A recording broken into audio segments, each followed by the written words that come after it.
pleased with that. Test or that's a real thing? It's a real thing. I usually don't mess with it. Okay, it's 6:30 and we do have a quorum, so if we could all stand to do the pledge of allegiance. I pledge allegiance to the flag of the United States of America and to the republic for which it stands, one nation, under God, indivisible, with liberty and justice for all. All right, so you've had a chance to look at the minutes for our last meeting. Would entertain a motion to approve those. Move to approve. Second. So I've moved and seconded, approve the minutes from our last meeting. All in favor, say aye. Aye. Any opposed? We're good. All right. All right, we have a lot of citizens here tonight. I'm pleased to see. Anyway. Which, obviously, even if you're an employee, you're still a citizen, right? Okay. All right.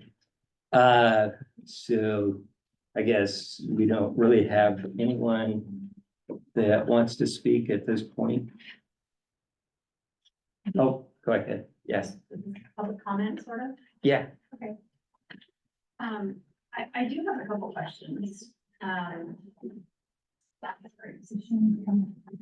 The microphone's right here, so. That's okay, I'll just, yeah. Okay. So a question, are those pertaining to our deliberation on budget? I think so.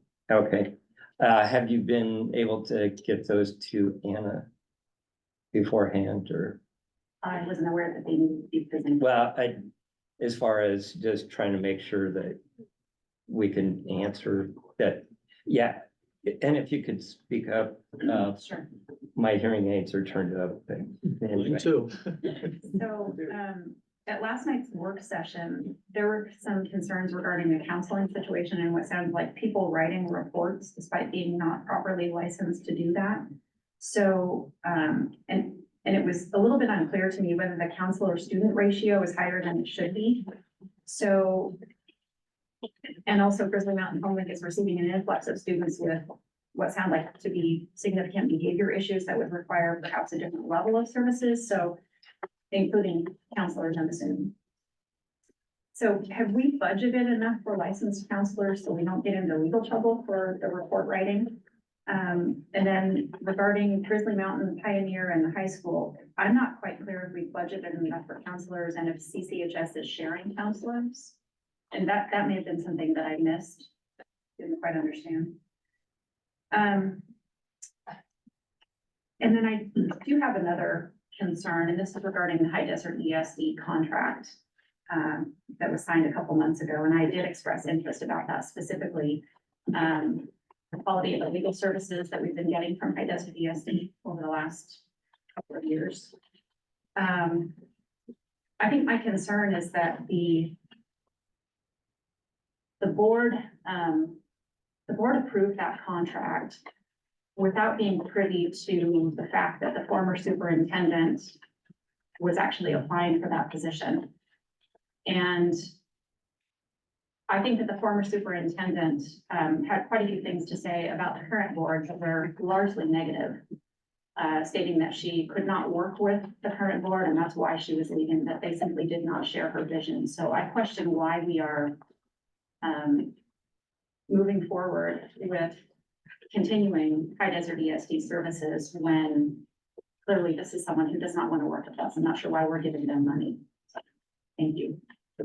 And your name also, sorry.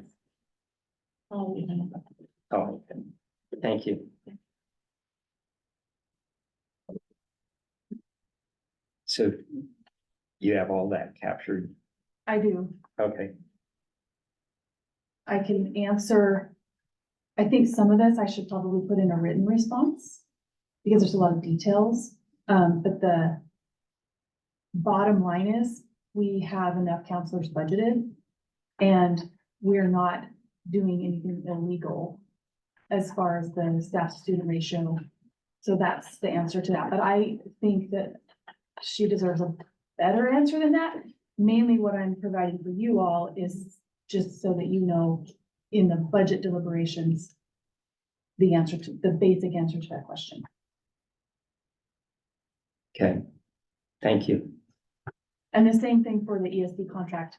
That doesn't impact this budget, but again, I think the answers can be provided in a written response. Okay, How do we pay for ESD if it's not in this budget? So the ESD has money that it gets from the state school fund and property taxes.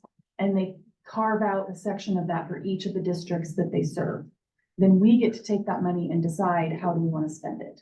And so what we generally do with that money is well, there's a lot of different things, but, what makes the most sense with that money is to share services with other districts. And we'll purchase those through the ESD. And so what it does is it eliminates the writing of checks back and forth, because it's already sitting in the ESD's budget. It's just ours to spend. So they spend it on our behalf, basically. We don't pay money out of our district to ESD. We just use their money that they provide us. We do also pay money to the ESD out of the district's budget. The biggest thing that we pay for is certified substitute teachers. So the ESD runs a regional substitute teacher program. And so teachers are able to be ESD employees and they can work at whatever district they want to. They can choose, like if, let's say they live in Cal Butte, they say, I want to work in Redmond or Pineville.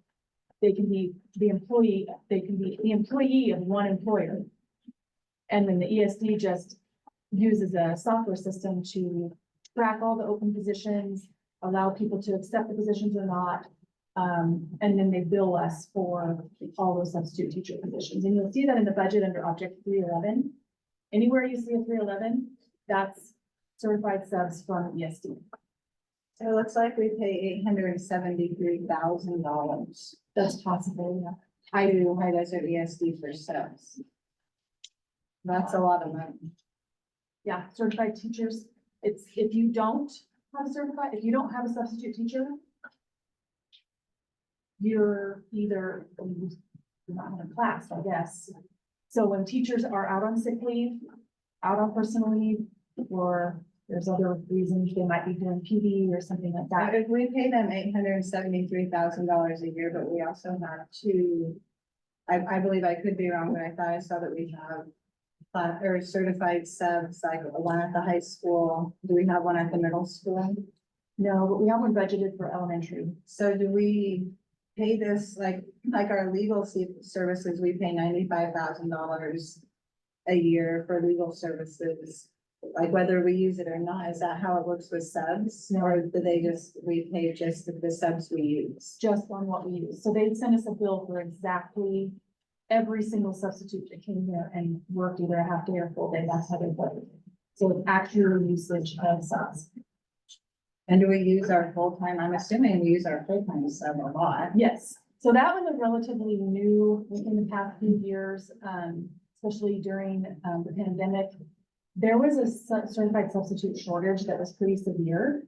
And so one of the things that we did is we created a couple of positions that were district employees, which is a lot more expensive for us, but it made it to where we had coverage when there was, there were situations where we would not have had coverage otherwise. So that's why there's just a couple of those. We don't want to have a lot of those types of positions, but it definitely has been helping us do that social bridge. We pay $348,000 for technology services. That's internet. What is that in? That's what the ESD. Yeah, we pay 348, well, it's almost $349,000 in technology services. We pay over $100,000 to rent this building.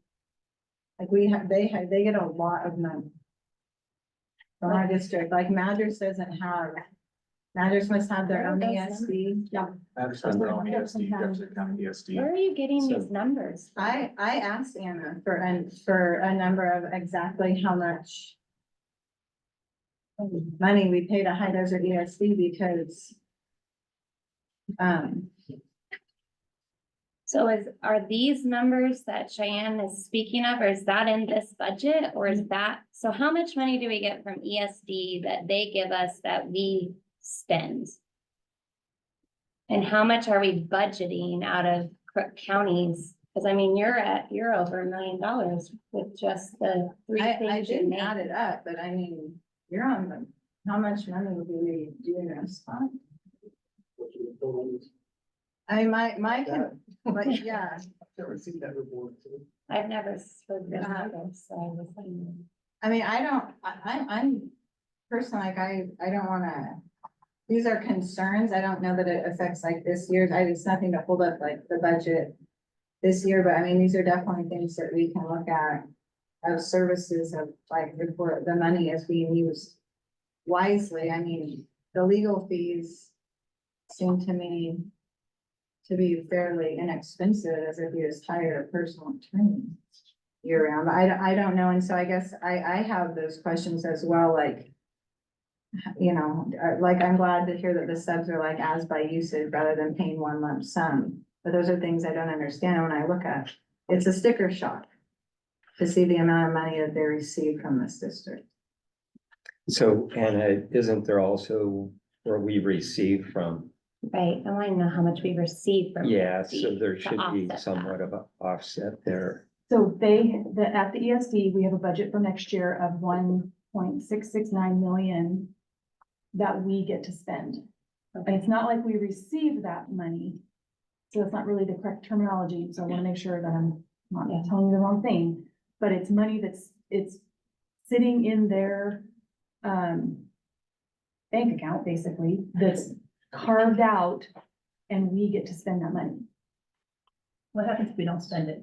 It carries forward and we get to spend it the next year. It just builds. Okay, Do we always spend it? We usually have a little bit of carry forward. One year we had $93,000 carry forward. There's always a little bit, you always want a little bit of carry forward if you can. What does our in-building sub cost us a year? The one that we have at the high school, you said, what does that employee run us? So I don't know exactly how much that particular employee costs us. But generally, if you have a certified employee and they're at the top of the scale and they have all the health insurance benefits, they don't opt out or anything, I generally say it's about $130,000 per full-time certified person. So that's what I would estimate that person costs.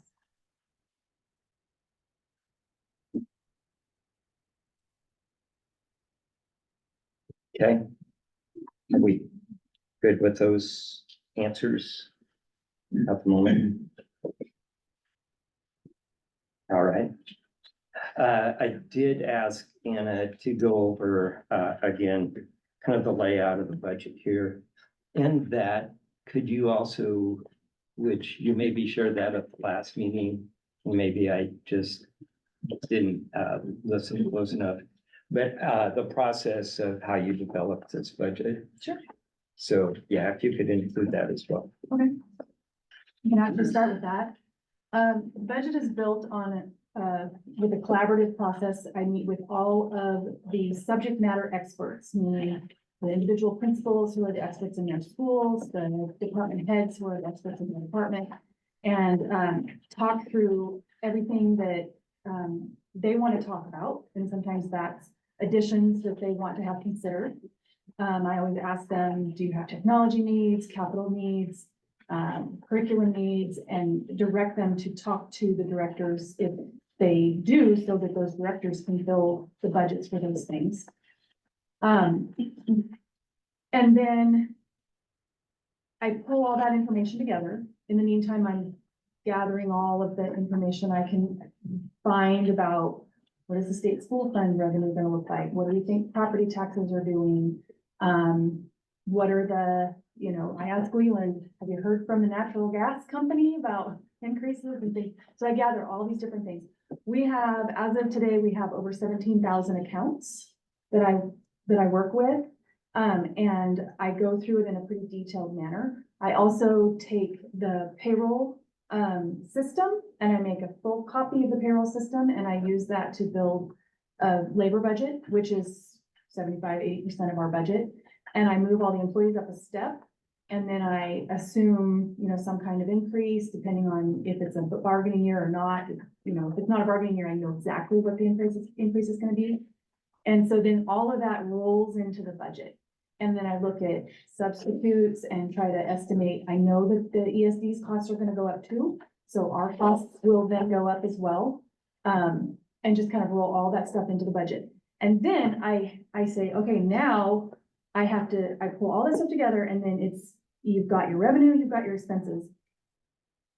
Do we have a surplus? Do we have extra money or do we have negative money in just the draft?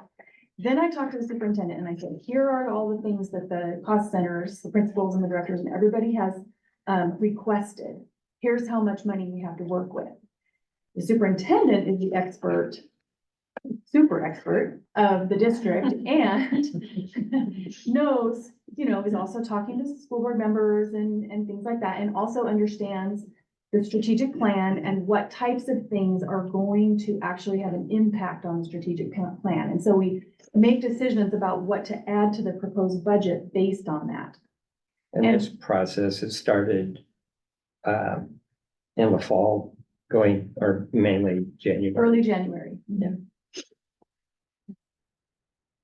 And so then we put all that together, kind of make everything balance.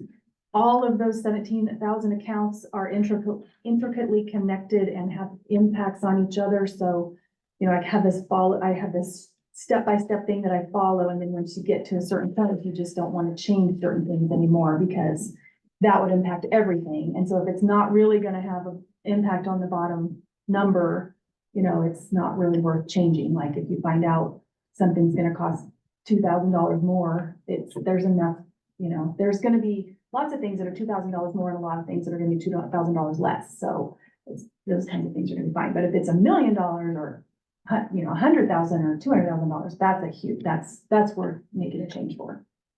So, that kind of answer. No, that was good. And then as far as the actual document that you gave us, I would like to maybe brag a little bit. When I first came to this district, this budget document was handed to the committee on that night. That's the first time that they saw that document. And you know, it started out where I said, I'm gonna give this to them 2 days early. And so they got it 2 days early and that was a huge, big deal. And this year, and every year it's gotten a little bit earlier. And this year was almost 2 weeks before the budget committee meeting. So I just think that that's pretty cool. So.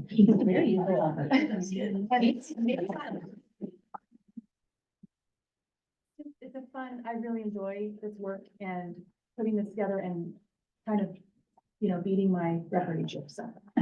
Hopefully it's fun for you to get it that early as it is fun for me to get it. So the budget document itself, the way that it's laid out is, of course, the first section is just some introductory things. And then after the first tab that says general fund, there's a big section of maybe, I don't know, 100 pages. That's just general fund 100. The next tab that says general, other funds is in yellow. And those are all the funds that are not Fund 100. The difference though, it's something I want you to understand. In the general fund, I want to be really careful about not overestimating revenue and over budgeting to spend. Because if you do that and the revenue doesn't come in, then you're in trouble. You've got overspending and issues. And so that the general fund, I try to get pretty precise. We usually only spend 95 to 97% of the general fund budget each year.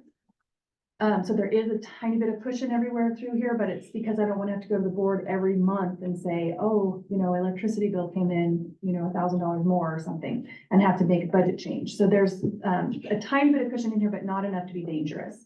And everything in this general fund budget is set up in a system, an accounting system, so that as people want to spend money, it does a check against the budget that's here. And so if it's, if they put in a PO and they're over budget, a warning will pop up and say, you're over budget, and then we figure out what to do about that. In the other funds, it's a very different story. In the other funds, we don't use this budget when we're making POs and checking how things are spent. There's a completely different method that has more to do with how much is in the fund rather than how much did we budget. So in these funds, there's more cushion. There's actually, in some places, quite an inflation because, for example, in a grant fund, if we get a grant that we never anticipated, which has happened, 1 year Meta gave us $200,000 that we didn't anticipate, then having it in this budget rolls forward into the appropriations that the board adopts, and then we've got the ability to spend the money. If the money isn't actually there, it prompts us and says, you're over budget. It uses a completely different budget. So that's why these yellow funds, there's less detail here, there's a lot more cushion, there's larger numbers, and it's just, I wouldn't say it's less important, but it's less critical to get these ones as precise as the general fund. Does that make sense to people? Let me give another example. Let's say you've got a student body. Within these yellow funds, you'll have your student body account at the high school. If you have $1 million budgeted, in that fund, that student body club cannot spend $1 million just because it's in this budget. They can only spend what's in their particular fund. And like I said, there's 17,000 accounts. So what you're seeing here is very summarized. What you'd see in real life is that every club has its own fund of money. So if they did, let's say they raise $100,000 and they build a student pavilion at the high school or something cool, we wouldn't want to say, oh, well, sorry, we didn't put enough cushion in the budget for you to do this cool project. We're gonna have to do have to go to the board, we're gonna have to do a budget adjustment, you may have to do a hearing, etc. So that's why that's like this. All right, thank you. Hopefully that clears up a few questions that probably never were gonna come about, right? Cleared them up. Okay. So, so historically, I guess I can go historically for me, right? We'll go through, the white pages and go through each of the, cost centers. And if we have some questions, we should have the principal, the expert on that cost center here, right? So, I will try and answer all the questions first, because the way that but they the see, experts are out here on They how are. they developed it. if I need their help, but the way that they see their budgets are different than the way you see them. So they may not understand how things are grouped together or why. So for example, there might be something in the high school budget that's really Leland's, but they may not know that from looking at this. All right. Okay, starting off with high school. So that's page 10. It's on page 9. It's 9. Yeah. Whoa. Okay, we'll go back. You're off the hook. Page 9. You're off the hook for a minute. Anna, I just had some questions on page 9 of some of these line items. So like 1510 is interest on investments. What investments do we have? What are we receiving interest for? Because these numbers like actual in 2023 was over 500,000. But we budgeted 274 and then proposing for 24-25, we're at over 3/4 So what investments do we have growing at that rate in this economy? So we have significant amount of cash. And we don't keep that all in just a regular bank account because we don't earn interest on that. Right. And so we have an investment account. It's called Local Government Investment Pool. It's just about the only logical place to invest money for school districts because we have such restricted ability to put money into investments. We can't put anything into, stock market or anything that has any risk really. And so the Local Government Investment Pool, or LGIP, is just another bank account that we have, and it pays us an interest rate that's kind of adjusted to the treasury. And so, it has been going up substantially, to go up. and interest earnings have been just higher than, it used to be, back during the recession, or even, not even that long ago, when interest rates were, less than 1%. Interest income wasn't really that relevant to us, but now it's become much more relevant.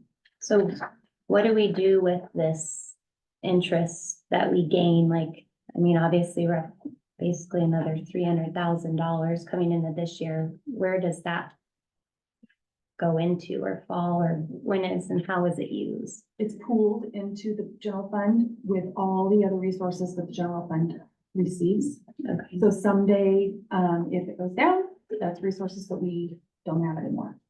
Okay. Hannah, what is your note on that one? There's a note on the negative number into the 21-22 actual. Is that what you're referring to? Yes.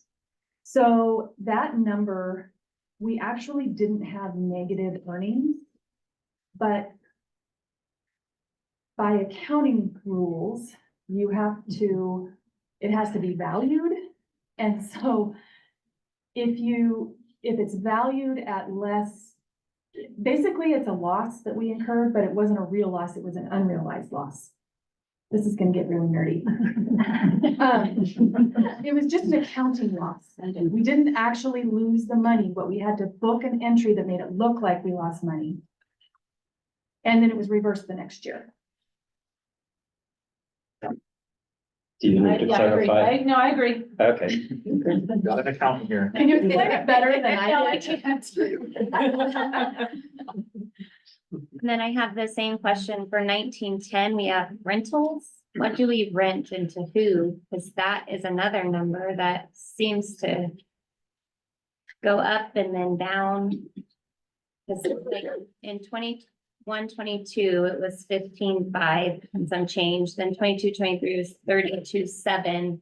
So are we changing what we're renting? Do we have more things we're renting? Are we charging more? Like how does this number change so drastically? So it's building usage. And in 21-22, we still had a lot of COVID issues with people not doing a lot of events. And so there just wasn't as much building usage. If we went back in the years prior to that, it might have looked a little bit different. But I just try to estimate based on, history, what people will use our buildings for. So they rent the auditorium. Well, actually, auditorium rentals go into a different fund, but this would just be any other building usage that we collect. Is that also equipment rentals, like what Leland needs to use for anything? No, this is money coming in. Yeah. Yeah. This is money that we are earning from, not really earning, but recovering. A lot of it is just custodial time. Where if we have to have a custodial to be there for an event and we charge the user for that custodial, then it goes right there. So you're just anticipating less rentals this year as opposed to 22, 23. Okay. There's no other questions. so you did that. Any other questions? Okay. So now we could go to the high school. All right. As we work down through here, are there any? I'm not gonna go line by line, so just this cost center, if there's any questions.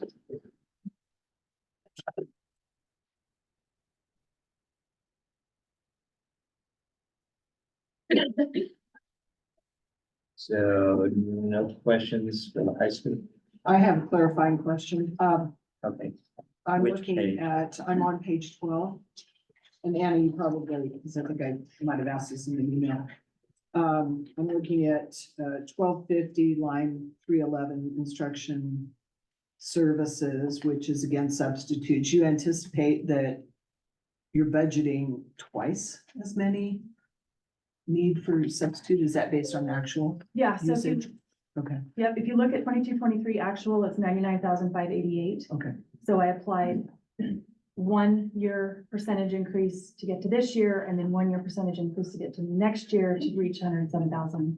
Okay, thank you. okay. Any other questions for the high school?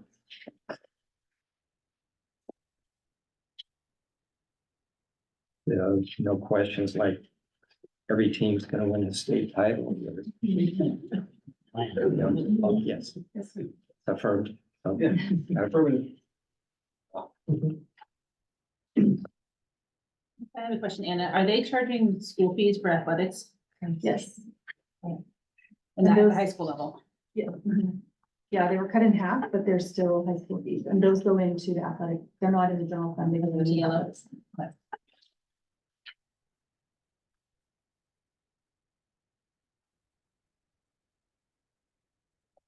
So, any other questions? You I got did one? have, it's an overall, it's kind of in each category, but the UAL, the per UAL, what is per UAL? Cause you also have, there's like 3 line items of PERS, is that? Yes. That is so complicated that I actually built a slide. But I'm not prepared to show it. You can email it to me and I'll pop that on the screen.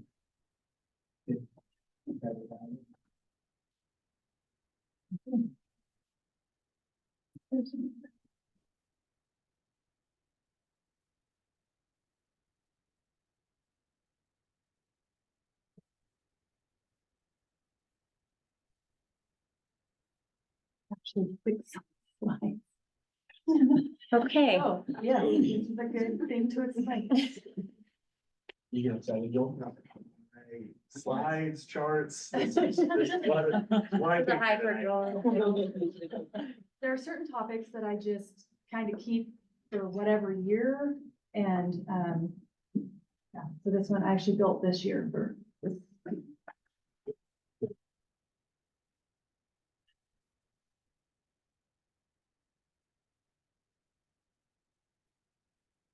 So I can actually start. well,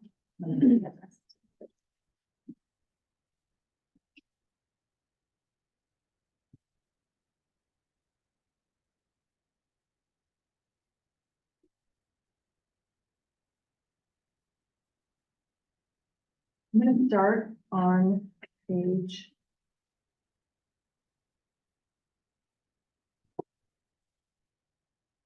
One 48.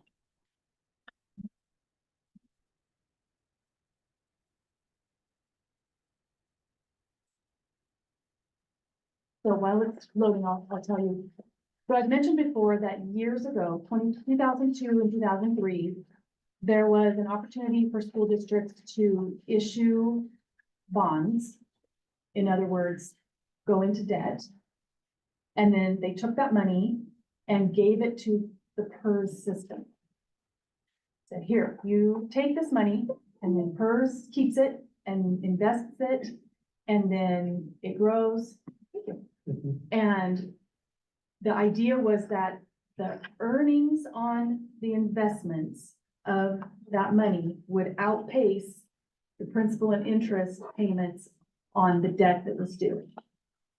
Seems kind of risky, but it has paid off. It was it was 4 years ago that the, analyst told me our district had saved over $10 million by doing this over the course of that time. So what happens is they give us, PERS gives the district a decrease in the payroll assessment percentage. So last week, I was showing you the PERS rates were going to go up from some percentage to another percentage. They would be much higher than that if we didn't have this PERS debt. So what you'll see here is Fund 330, which is the debt service for the PERS bonds. And we have to pay next year. We already have, we have our amortization schedule. We know exactly how much our payments are going to be for the principal and interest. It's going to be $3,126,611.5. So that's what we actually have to pay to the bondholders for the debt. So that's the first piece that you'll see. Use this thing. What do you think of that? Thank you so much. Quick, clicking. Give us some buttons. I got it, sorry. Okay, You have to guide me. okay. Let me just do it. See if I can see the question. Okay, so the way that this fund gets money in order to pay that principal and interest is that we transfer money in from the general fund. So the general fund has to support the principal and interest. So you'll see that here is transfers from other funds, 5,200. In the budget, transfers in and transfers out have to equal each other. So in the general fund, clear back on page, it's gonna be towards the end of the general fund. Somewhere on there, you'll see, it's page 108. You'll see that there's an expense in the general fund for several transfers out of the general fund, one of which is that $3,126,611.5. So what we've done is we've said, okay, here's the expense for the debt, and here's how it's getting the money. So you've got this expense in the general fund for paying all this debt. This is gonna get even worse. So then, throughout the budget, we also want to record all those same expenses as if they were happening at every school. I'm gonna go backwards a slide. Here it doesn't, this shows it in the 900 cost center. So, oh, sorry, I'm not moving it. Sorry, Eric, go forward, one more. Sorry, that's where I was showing you that transfer out. I'm just kidding. That transfer out includes the $3.1 million. So go ahead one more. Now, all throughout the budget document, you're gonna see this object 203 PERS UAL contributions. And what that stands for is we're recording that expense again. So we're recording it twice in the general fund. Because we want to be able to show how much of it was at Crook County High School, within Crook County High School, how much of it was for instruction, et cetera. So it's going to follow the individual employees. So if you're an employee whose normal cost is in 2410, your PERS costs are also going to be in 2410. So now we've got this twice all the way throughout the budget document. Can you go ahead one more? Then if you go back to the revenue, the incoming money in the general fund, you see that same exact number to offset the fact that we've recorded those expenses twice. Are you sorry you asked? Maybe a little. I didn't understand why it was. I guess I thought it was more than duplicated because you see it in every cost center, then you see it in the yellow, then you see it at the end of the general, and then you see the wash, but then you have a projection that's more than the 3.1. We're at 3.9. Oh, sorry. So So- go back to that. So if you're trying to wash it, why don't they match that? Because there's other transfers out of the general fund that's included in that. If you go to page. Oh, wait, there's more. 162, it's not gonna match that exactly, but I'll tell you why. There are more transfers out of the budget, out of the general fund than just that 3.126 million. There's also transfers to like the textbook reserve and the, bus reserve and technology, et cetera. Some of those transfers out, like if it's for technology, you're gonna see that in the technology cost center, not the 900 cost center. But if you wanted to go through the budget, through all of these 100 pages of white and find all of the 5200s, don't do that, I'll do it a lot easier for you. But if you wanted to, you could go through and add up all the 5200s and they would equal whatever this says here. On page one, what did I say, 162, 4 million something. It's just that so the short answer is there's more in that number than just that. There's other things in that number as well. Okay, so the UAL portion is combined with these for the transfer in and out. That's why it doesn't, this on 162. So that's why it doesn't balance It's in a because, sense. Because when I'm looking at ULA, it doesn't match your 3.9. right, It matches the 3.1. So you're telling me I would see these are added into the 5,200.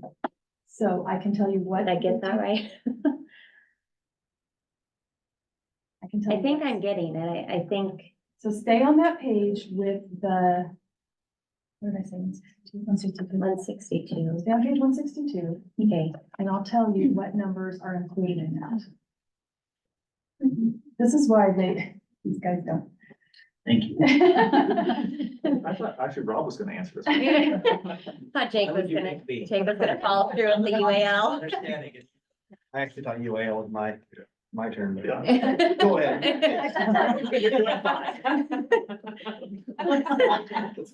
Jake would allow you to take I was it. gonna riff. UAL, I didn't tell you what it stands for, and I don't think it'll clear anything up if I do. It stands for unfunded actuarial liability. So it's basically just unfunded. So Anna, how about this? Maybe this is a little bit simpler for me. Why does 162 say the total is 4.4? And your page up there now says 3.9. So I'll tell you, everything on that page 162 isn't all in that. There are, some of them are on different pages, so I can tell you which ones. Okay, So if you put a little star by the 691,000 for athletics, okay, the 150,000 for textbooks, okay, the 17,500 for student activities, okay, and the 3126611, which matches that. right. That number matched. So all of those are what's included in that 3995. If you add all those up, it'll be 3995.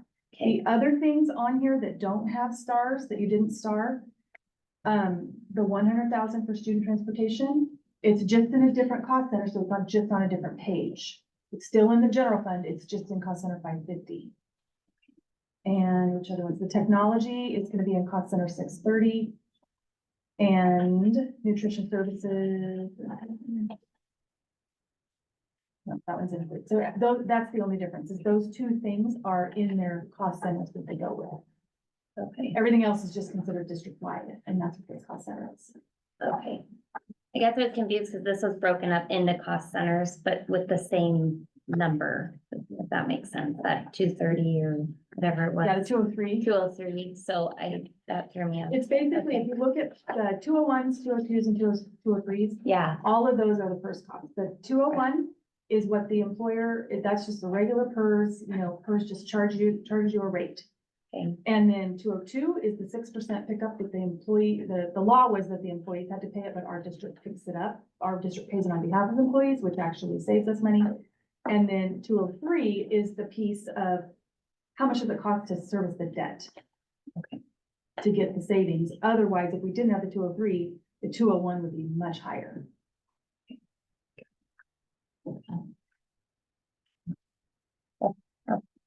If you need more on that. yeah, we don't need to drown everyone in that. I've got the gist now that you explained the stars and non-star, then totals match. So I was having a hard time because they didn't match. Yeah. So, That's yeah. understandable. So you're good? All right. Okay. Any other high school questions?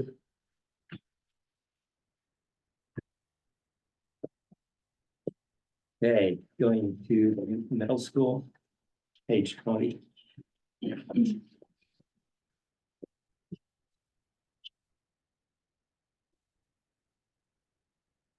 Just to clarify, Anna, this budget does house the two counselors we are hiring. And I know you said that's in the FET, but that's just hard to see. So you'll see that in, 'Cause you don't have the FET for any other year on this, just the, so you'll see that on page 25. Under function 21, 22. And it's the line, 111 license salaries. And you'll see 2 FTE for counselors there. okay. Awesome. Thanks.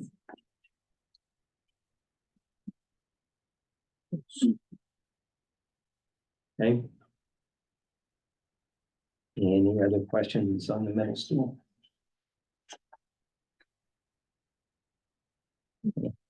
Starting on a roll here. Okay, so then on page 30. Crooked River. Way up quick. Summarize what she just done. So I just have the same question with the new center going in for Crooked River. Where do we see the budget of that personnel coming over? On page 31.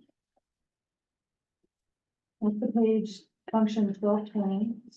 Did you want to answer?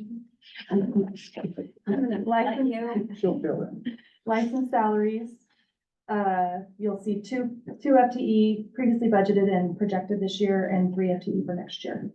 So those are just counts, are the license salaries just counselors? Maybe that's where I'm missing it. License salaries means generally teachers rather than Okay. classified, but Okay, license could also be counselors, nurses, okay, speech. okay. That's-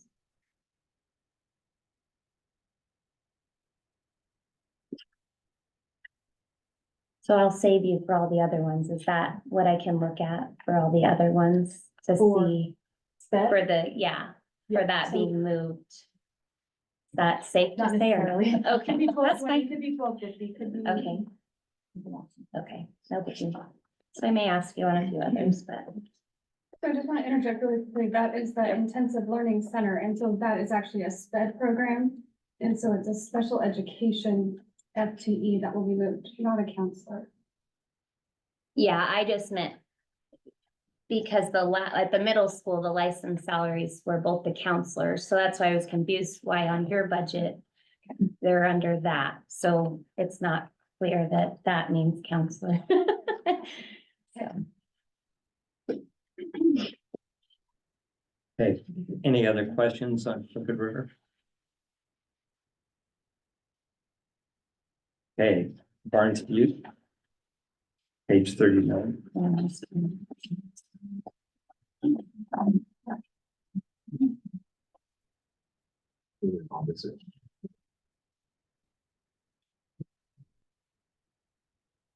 those- Taylor Troutman is expected on Zoom here in So on this one, why do they have 24 FTE for license salary, whereas Crooked River has 3? And the 111, So what you're seeing, the 3 to 4 was in a different function. It was function 1220 for SPED. okay, 111 is regular teachers, regular classroom teachers. okay, So if you want So- to see the SPED for Barnes Butte, you have to go to page 40. And you'll see 3 licensed under 1220 and 1 okay, license under 1250. And then another license under 460. okay, so the functions are in a different order. Okay, so I didn't catch that for school, so, okay.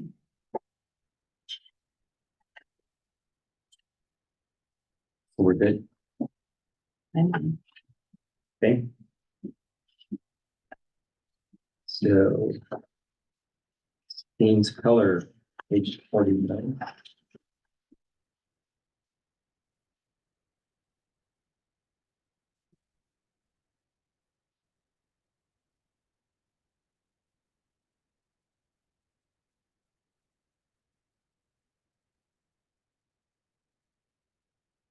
Kind of where is it on this one? There's no 1220. Steens Pillar. The open Steens, It doesn't have a 1220, that's why, so she'll explain. It'll be somewhere, she'll just tell us. Well, yeah, do you want to go through the funding on Steens Pillar? Isn't that coming through the cap tax? Mhm. Yeah. So Steens Pillar. Commercial activity tax. Yeah. Steens Pillar was opened when we received a fairly significant new grant called Student Investment Account, or SIA. And one of the main, there's three major purposes of that grant, and one of them was to reduce class size. So we opened Steens Pillar for that purpose of reducing the class sizes at Orange Butte and Crooked River. And we used SIA money for most of the teachers there. So that's not in the general fund. So they have a lot more teachers, but they're not going to show up in the general fund. They're gonna be in Fund 251, which is SIA. Page 127. And on page 127, you won't just see Crooked River. It's the entire district on that page. And Does that SIA go out? that's a great question. Thank you. Because if you knew that your school was operated by grant money and you didn't know if that grant money was going to continue, that might be something that made you really nervous. So the way SIA is funded is through that corporate activity tax that was, I think it was 2018 or something like that. Commercial activity tax. It was put, 2020, wasn't it? Could be it was good PR saying it was corporate activity tax. But CAT. It's 2020. CAT, it's a sales tax. We're all paying. basically, yeah. It's a hidden sales tax, basically. is what it Yeah. is. But it provides a lot of funding. And so so that was a legislative action. And it also created the grant. So that's just, that grant, that funding is just the same as the state school fund in that it's, unless there's an act of the legislature, we will continue getting that money, with forever with quotes around it.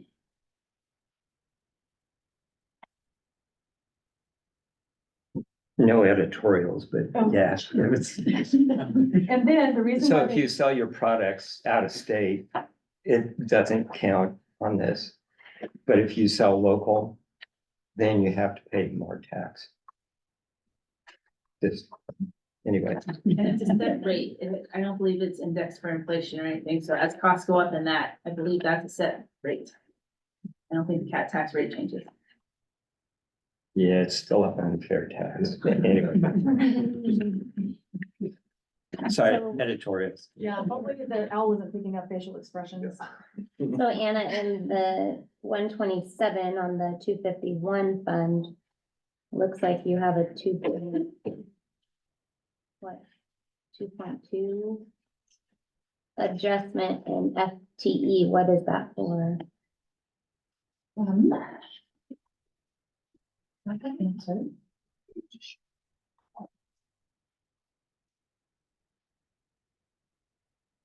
There are some additional. There's some additional staff budgeted from the SIA budget. Some of them were added this year that we just weren't able to hire for. Some of them are staff that were funded in other grants that we no longer have money for. So it's not really added staff.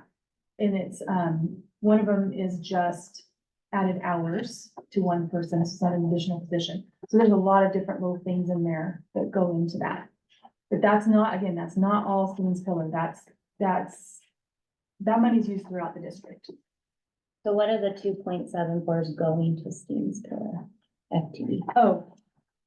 Are you talking about, Well, you said Steens Pillars, like their counselor, for instance, since they don't have a 1220, would be in the 251. so their counselor is in 21-22 on page 51.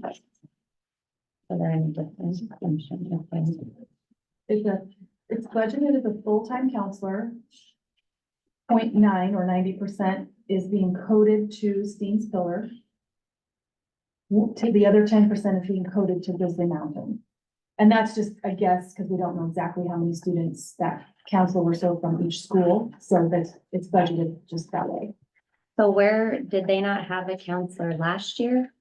They do. Where, why isn't that on for actual? In here, why is that? Oh, sorry, last year, no, they didn't. No, Okay, it's so this been is in the half. first year Steamspillers had a counselor. Mhm. Okay. Well, yeah. I don't remember. I don't remember. No, I think Patty worked there last year. We're doing like a shared. It might have been, yeah. No, French gets 25 Yeah. last year. So where was that on the 22-23 budget? Oh, I know where it was. We had a reserve fund. So it wasn't in the general fund. It was a completely different fund that we had set up that had been like a grant fund and then reserve money put into that. And so we actually didn't have Patty we didn't have that position in the general fund before. So that's why you don't see it here. So it's being added this year and then the, Well, just different funding. It's just funded by so when we ran out of grant money, it then moved to the general fund. And then it's being budgeted for the general fund fully next year. And it's an increase for It is. 24-25. So she'll, we're doing 0.6 to 1.0. Right, So and that'll help get more services at GMH as well as the rural schools, I believe.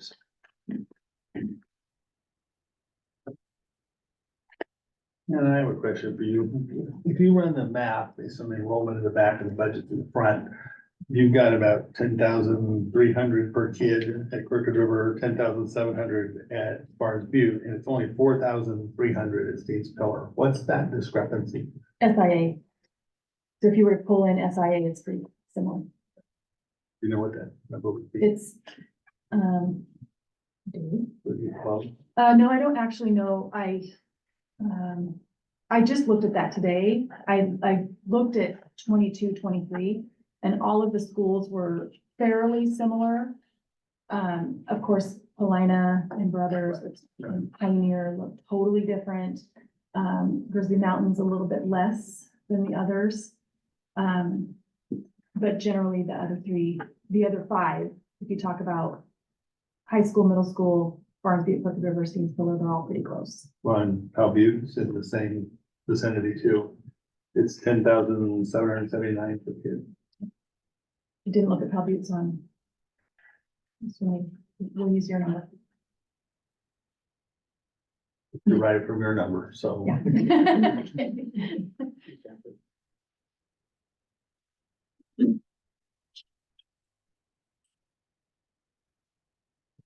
okay, so are we good with Steamspiller?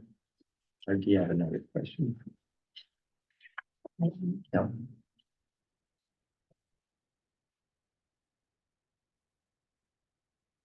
Jennifer, I do know you're here. I just don't see you asking a question. back here. Okay, Paulina.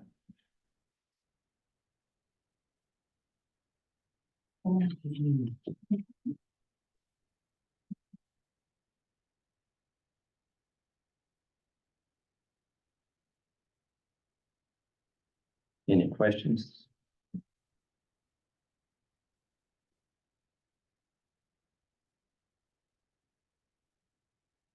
For others?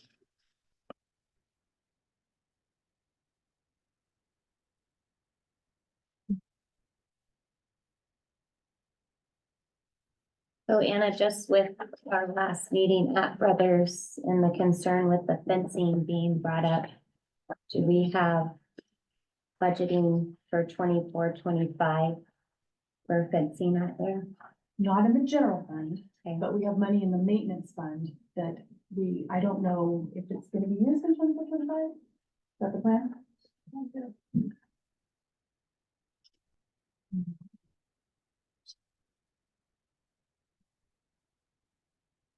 Okay. How about you?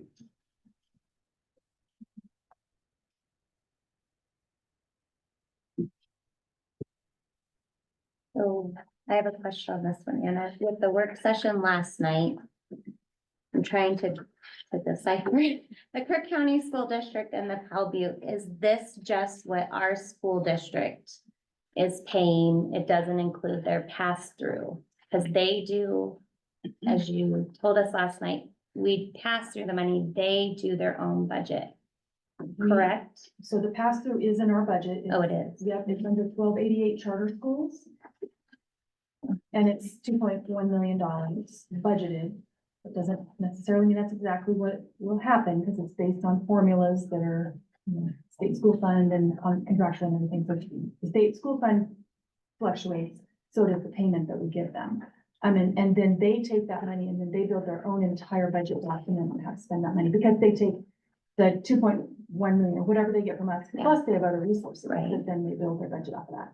So just this top portion, the 1250, is that what the school district is paying out of the general fund to meet the needs that we in our contract to them, So the 1250 is what we pay for special ed, right? Which so we're, it's our staff okay, that go out to Cal Butte, and then the 1288 is just the cash that we send. right, If we have any tutoring for any of those students, that would go into 1298. 2150 is our speech path that works with their students. The 2542 is our insurance that we pay because we own the building, but we own the campus, and so we have liability insurance for the buildings. okay, And then maintenance is, it's just, we don't really budget anything in the cost centers like this for maintenance. That's just the maintenance's budget. And okay, then, so if we had any minor maintenance issues that Leland was gonna use his budget for, it would be here. okay, Most of the maintenance, though, well, there's some things that we're responsible for, some of things that the charter school is responsible for. A lot of the things that we're responsible for are either gonna be, need to be funded by bond, or we have a very small fund that was created when they were paying rent. And then, the maintenance fund. Leland has, sometimes he has projects that he wants to do out there. So, and then 2574 is when they use our print shop. And we give, a certain amount of money. We basically allow them to use our print shop for a certain amount of money. And so it's free printing for them and it's contractual. And that's what all those things. So on these, like the tutoring where we don't have anything budgeted or proposed, if something like that comes up, I don't know if you'd say, is there padding or is there, how do you fill that in if that's needed but not proposed? So I budget all of the tutoring in one place, one cost Okay. center. Okay, And then that way I don't have to try to guess right, which schools are gonna use it. So Okay. I budget it all in one place. I think it's district-wide, the 900.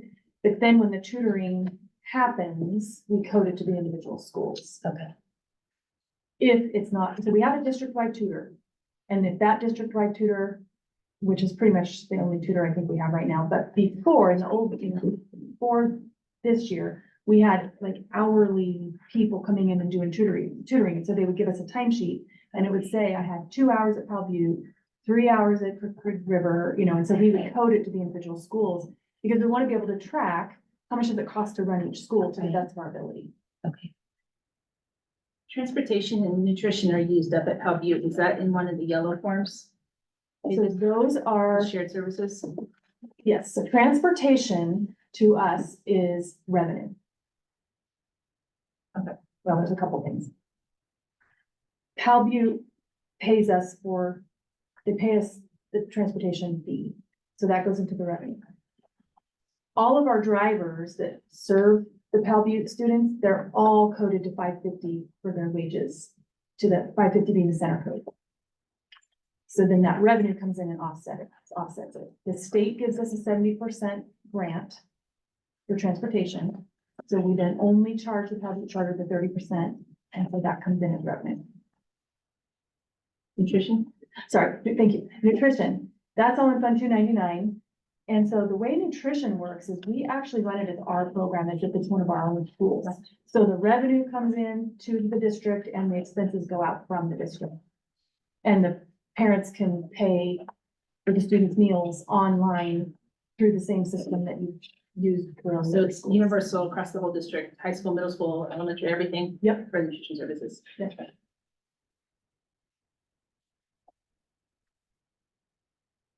And just aside, I do have a copy of the Calvi budget because I'm on the board up there. So if anybody is curious, this is our draft. I can share it with you if you care to look at it. Okay, Thank you. Pioneer.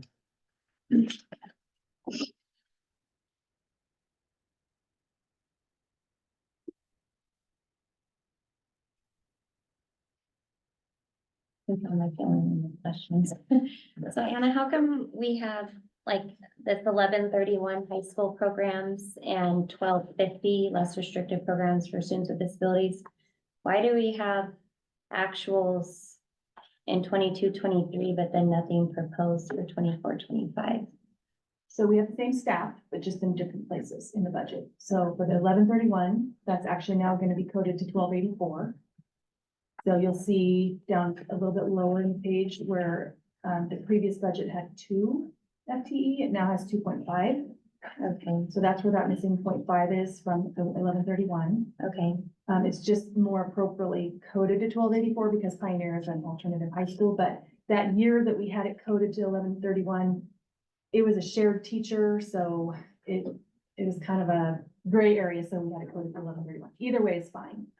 1250, we have, in this current budget, we have 1 instructional assistant, which is a 0.88, who is now next year budgeted to be in Fund 251. So it's gonna be the same number of staff, just funded differently. oh, in the back.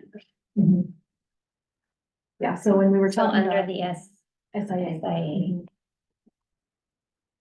So when you see an increase in the SIA FTE, this is 0.88 of that. Remind me again what that is. Again, it's a grant. No, that's a cat tax. Yes. Okay, got it.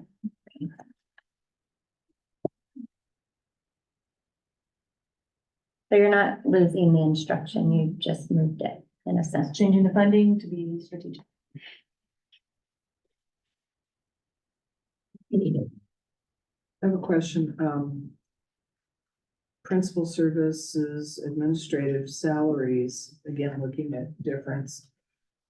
Huge jump from 22, 23 to 24, 25, or no, even the 20, 23, 24 to 24, 25.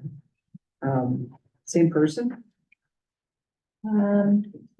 23, 24 is a different person than it was before, but it's on the same salary scale. So Which line item is that one?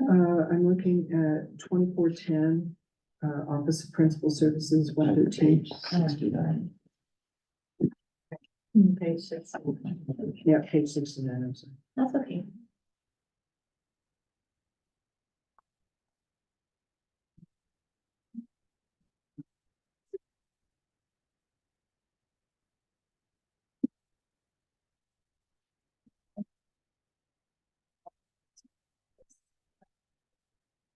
It is a different person. He may just be at a different.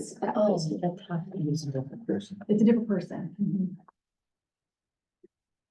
Yeah, because Mr. Goodrich used to be the Pioneer principal, and now it's, Pioneer assistant principal, who reports to the high school principal, and now it's Michelle Jonas, who is the assistant principal, who reports to the high school principal.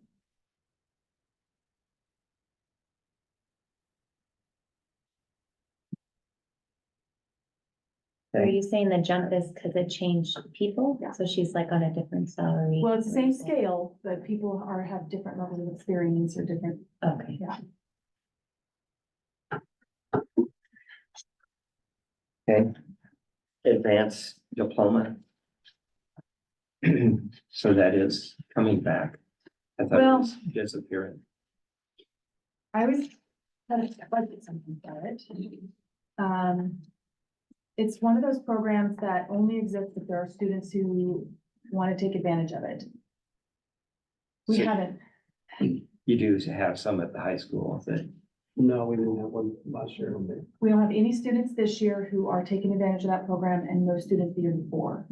But we still have it. And if you have a high school student that graduates and does not qualify for the Oregon Promise, this is a great option rather than Oregon Promise. Oregon Promise is a little more inclusive than it was in terms of the GPA requirement and stuff, so it's a lot easier to get to Oregon Promise than it once was, but. yeah, okay. So it's very rare that we have someone who would even qualify for this program. Okay.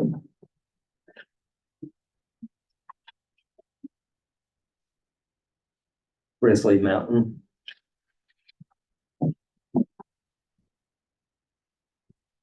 I forgot, that was rude of me not to include my grandson as a student of Grizzly Mountain. I was hurt last week. I even showed up.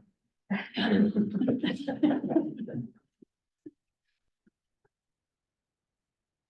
it's terrible. I think he's the only one in our family that cannot wait for his day at school. So you're doing good things there. Any questions? So Anna, is there movement in this budget as well, as we learned last night at the workshop with potential move of behavioral issues with students? And it sounds like we're moving a 0.1 for Patty to Grizzly Mountain next year.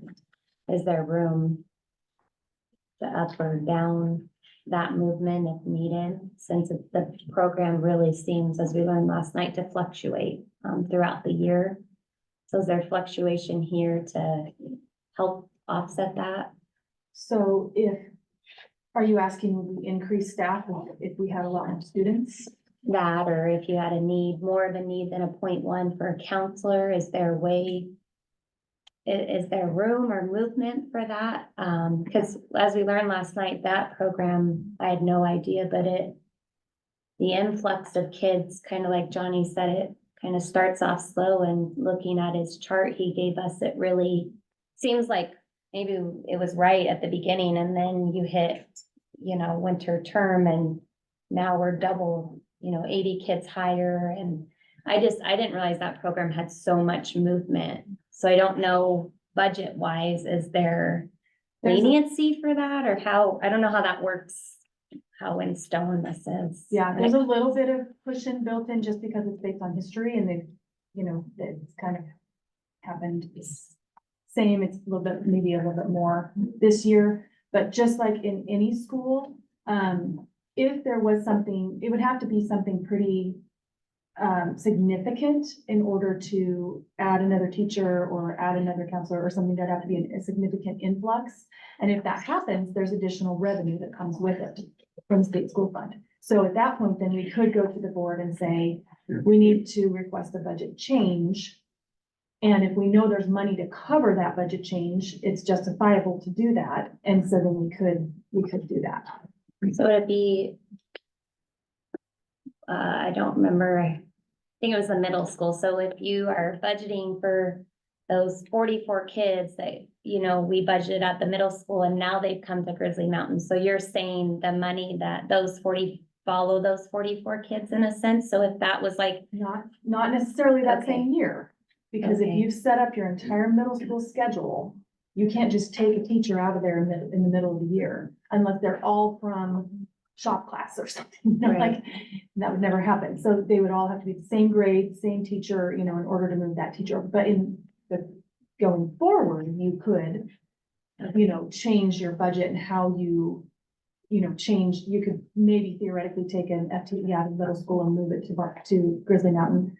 But it would be very, you'd want to be really careful about doing that, because like I said, you might be taking a teacher from the middle school, and then that just raises your class size in the middle school. You don't necessarily want to do that. So there's a lot that goes into it, a lot of discussion, a lot of things for the superintendent to be considering and deciding how to do that. But there is room in the budget to move around between buildings. So if you're over in one, under in another, then you're fine. One idea is we were, as Grizzly was rapidly expanding, and now that we've seen 3 or 4 years where this trend of a fluctuation from the middle school, kind of at the trimester marks, Right.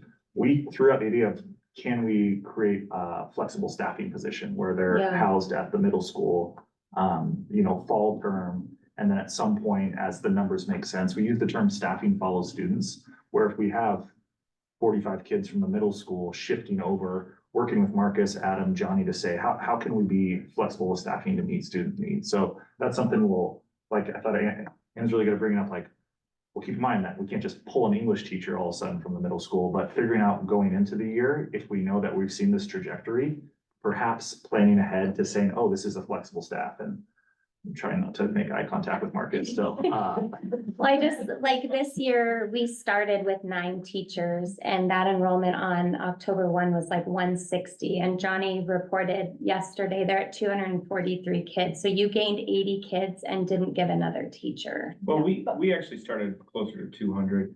If you saw the number 160, we're K through 8 in Synergy at Grizzly Mountain, but then we have a number of students in that high school cohort. So you probably are getting the wrong number there. So I would say we started 190 to 200 and we've ended up at 240. And the So- 9 teachers are based on the higher enrollment number. So they started, if they were to have, the 160 wasn't right, but Yeah. if that had been right, what that would have meant is those 9 teachers would have had a lot lower class sizes at the beginning of the year. And then more towards what we budgeted for class size. Yeah, and we did have less than 30 per teacher at the beginning of the year. And we're right at 30 per teacher now. But with a wait list, because we Yeah, didn't we do allow have- kids to we come have over 7 because you don't kids. have a room. Yeah. So that's kind of my thought. If we have a wait list this year, are we projecting an FTE? Not for 7 kids. Well, I'm just wondering if there would be more growth like there was this year. Yeah. And we're adding, you said we're making it a high school, we're adding the high school portion this next year. So if those 55 kids that are coded under CCOO instead of Grizzly Mountain Homelink this year, what teacher do those 55 kids report to if we're not adding another FTE? We would add another FTE at that point, but not now during this budget, because like I was saying before, if you put too much cushion in here, if you try to plan for every possible thing that goes wrong, what you end up doing is you budget for way more than you can afford, and then you bankrupt the district. So that's why we try not to solve every potential problem.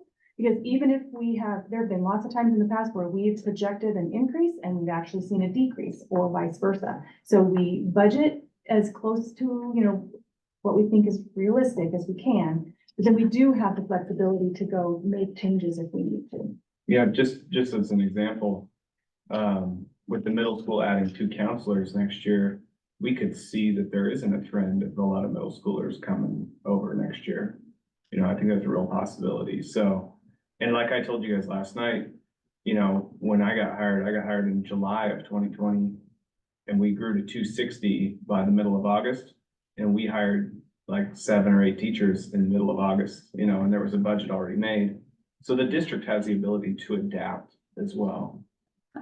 I thought we were adding the high school program this next year, so it seems odd to add a program but not a teacher. At high school for. Yeah, we have 2 high school teachers and they staff, they're 30 to 1, so they staff the 55 we have. this So year. you're currently running the high school program, just Yes. under a different It's just coded entity? under In Frick Synergy. County Online right Yeah. now.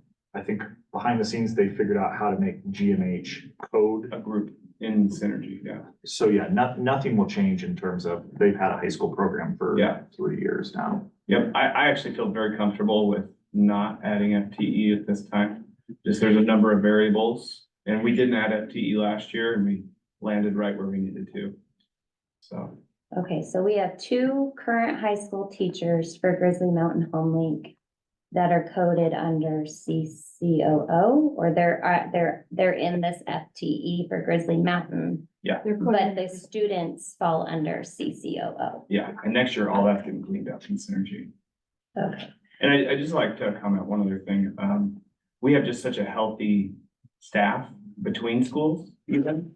And So like Brian and I, we share Patty Schmitz. And, she was probably in my office an hour and a half today, and that's more than 0.1 FTE.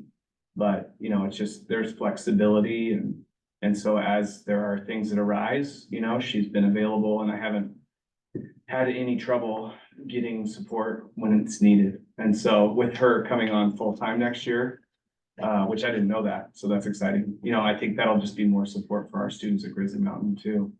And so, I think that's a good thing that you guys have been pushing for as a board for more counseling. And I do want to I hesitate when we use people's names in a meeting like this because we haven't really asked Patty if she wants to go full time. Or I did. some counselors. Yeah, the position is being expanded to full time. If Patty doesn't want that additional piece of that FTE, we could do a job share or something, but I just don't want to get. Hi, Patty. Staff watching. She does. Okay. Sorry to interject. I just wanted to follow up with a comment along the same vein from Dr. Skinner. After hearing the presentation last night for Grizzly Mountain with the enrollment increasing, that 0.1 might not be enough support. We're aiming for a 1 to 300 ratio. We are close to another counselor. So I think similar to what you've all been saying, just wanted to add that in. I misunderstood. I thought you were adding high school last night, so that's. I threw a lot of information at you last night. I was under the impression they were utilizing CCOO, but really that's all you were grading them under, I guess. Yeah, is the way we There's look the at that. transcripts are through CCO. Got it. Okay. CC online. Page 76. And then Anna, you said primarily this budget is just buying the platform. We have one employee Yeah. and then the platform. So are we just sticking with fuel ed, the same we've been using? It's the same thing, just different, yeah. They're changing their name, but yes. Oh, I think it's actually Peak, isn't it? They change it about every 2 years. I know, So I've had a kid in it every year and I think Jubal was the Yeah. fuel ed kid. Yeah. so. I'm behind. Peak. Fuel ed, that's it, Carrie, so you said fuel ed, yeah. Yeah, Peak, Stride and Fuel Ed all in the last 4 years, I think, or 5 years. Yeah. Have you seen an influx in that program, Jake? Your CCOO, Really? pretty steady. No. You'll have an occasional student that, maybe has some trouble at home. Parents want to keep a closer eye on the student. So they say they're gonna switch them to online so they can, Be home. I don't know, hover over them, I guess. Yeah. No, but not a huge influence. That's still primarily used for kind of one-off courses. There's a lot of concurrent enrollment. There is a number of full-time, students there though. Yeah. So can you tell me how those programs differ? CCOO differs from the Grizzly Mountain Homewood. I can do my best. So CCOO, and you jump in whatever you want. CCOO is, so they would go for support to, I can use Yes. to Miss Everhard's name, to Miss Everhard for support. And then, a lot of the CCOO classes are like, a student may have like in-person classes at CCHS and then they might take an online class and they go to Natalie's class to do that. Whereas GMH, they take CCOO classes, but then there's like almost like a lab day for them. So we have a math teacher at GMH that articulates with COCC, so they take like a math 112 class. I might be getting that wrong, but they take a math class and they do it through CCOO, but then that teacher will go support them in a classroom setting 2 or 3 days a week, 2 days a week. Yeah. And So it's a little different that way. yeah, CCOO's curriculum is, it's much more expensive and, it comes with teachers, licensed teachers on the back end. So you can take classes that we don't have a single person in the district to teach, like French. We don't have a single teacher in the district licensed to teach French. So they kind of like, they're a different entity that has a different model. And so I think a class through them, one class might cost $350, where our software is $100 for a whole year. But we don't our software doesn't provide the licensed teachers with it. And so we have to have teachers to teach our classes, and our software isn't as robust as theirs, but we can supplement with actual teachers doing sort of hybrid things. So it's just a different approach to online learning. I personally believe online learning by itself, like just at home on your own, it's for maybe 1% to 2% of the population. It's hard to be successful that way. Whereas if you partner real, in-person local teachers with local in-person stuff a couple days a week, you can bring along a lot more kids to be successful in that model. So, but the CCOO model can be run with a single teacher and a ton of kids. And so it partners well with like one teacher at Clark County High School, and anybody who wants to take French or, AP psychology or something that CCHS doesn't offer, they can just take it one period at CCHS, still have all their other classes at CCHS. Where ours is more like for those families who want to go to Arizona for the rodeo 3 months a year and learn from home. But still come back to town in the fall and spring and be enrolled in something. And so just two different approaches to online learning. Or go to Canada for me, sir. Or they make sort of, yeah.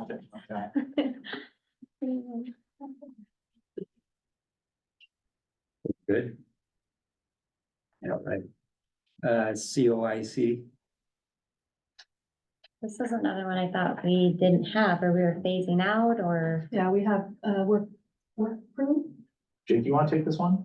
This is, we're gonna win an award for this program, actually, I think in the next couple of years. Do you want to explain it? I'll do my best. So COIC at one point had an educational component and a work crew component. Pioneer, am I getting in the weeds too much? Yes, Okay, just the work crew. okay. One word answer. Work crew, yes. So, we have a work crew through, it's housed out of Pioneer. There's actually 2 crews now. There's like an in-town crew and a forest crew.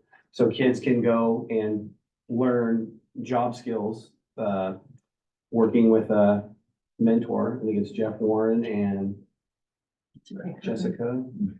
Anyway, they go out, they do work, they do jobs for some for the school district and then some for other entities and fix fence, all kinds of stuff. And so they earn credits that way. Yeah, could they be out brothers? Yeah. So, it's an Let's amazing get a bid program. from them, Leland. They might be out there a few weeks, but it'll be okay. So that's 4 days a week, and I think they have 1 day of classroom work as well, so they're still earning credits, but they also, COIC is able to fund these students, and so they earn a wage as well. Okay. So we used to have this huge COIC program that had 30 kids. It was where the majority of our dropouts came from. And we just said, we think we can do this better if we bring it all in-house. So we kept the work crew portion, absorbed the GE portion. So we totally changed our relationship with COIC, but got the part that was working, which was this work crew. And then expanded it. And then made it better. It actually goes in the summer now too, right? They're probably the ones doing the landscaping around Pioneer, weren't they? Is that They over? do a ton of work. Athletic stuff. They put in the irrigation at Pioneer. Leland has a crew that, Using that, using a lot. yeah, it's a really, really cool program that I think, we can tell the board more about, do a special presentation or something like that. I think the one thing that's important to say too is that like, there's some kids that just don't have a place at all. Like, Yeah. we don't know how to get these kids credits. We don't know how to get these kids engaged in school, and then we put them in this program and you just watch them take off. I would love to see growth in that. That's awesome. I didn't know that was a program, so, yeah. okay. Moving to Therapeutic Learning Center. What is this, Hannah? It's an obsolete cost center. Oh. We used to have in place, it'll just show up. This will be the last year you'll see it, and then it'll drop off. Okay. Okay, Yeah, I assume because there's nothing else on there that was the case. special programs.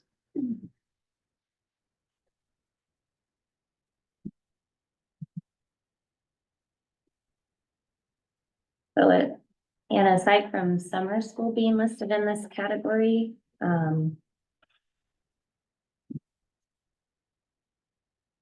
are all of these other programs just a general fund spread throughout again, or is, This cost center is all of the special ed that are special programs that can't be coded directly to a school because they serve all the schools. And the summer school piece that's in here is just special ed summer school. oh, okay. Are we gonna see an influx for summer school with the influx of kindergartners coming in? Do they attend summer school or a jumpstart program or something like that? Sped students, Yeah, so. great. No, okay, They're enrolled, they're not enrolled yet. okay. So they don't have like a jumpstart program like I mean, our, it would have to be with the ESD. oh, Because okay. they're technically not our students until they enroll.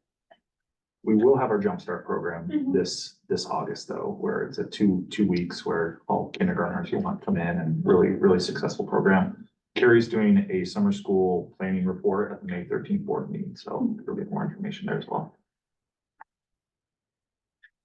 So are we going to see again the staff that we're not adding with the influx, we're just moving people, correct? For FET. We are adding or we aren't? We are adding. Okay. I thought we had enough. Half of an FTE for sped right now. Okay. Okay, curriculum.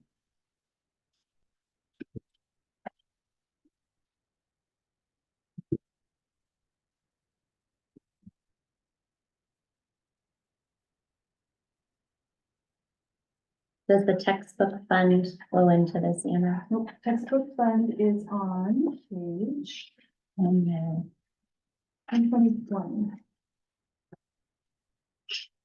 So curriculum department includes some staff that oversee curriculum, teaching and learning, etc. And then the textbooks, if we do an adoption, those come out of the other fund. Okay.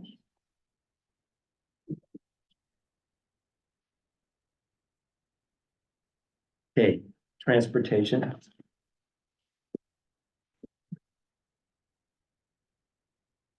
Where does the sale of the buses go? No? 194 on page 120. I don't have anything budgeted for that, but I just noticed we had buses for sale, so I wasn't it goes sure into this one. which page. Is Page 120. So the ones that are for sale, we haven't sold, but if we did, they would go in here?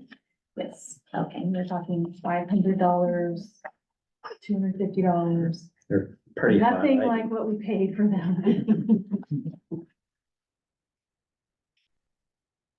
and then is the coverage of the new system that we have got up and running, 360, is that what it's called? Go 360? Right, 360. Ride 360.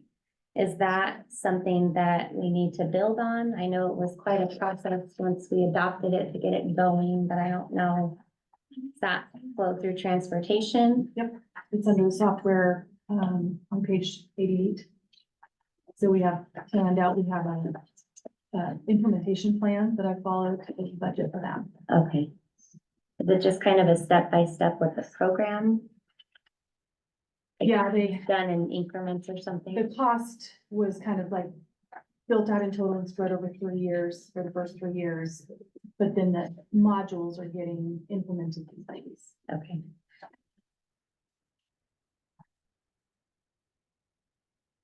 And I'm looking at, page 88. Transportation services, 2552, classified salaries. Looking that you did a budget, you went from 1596 to 1667. But it said, FTE projected 23-24 was 1884.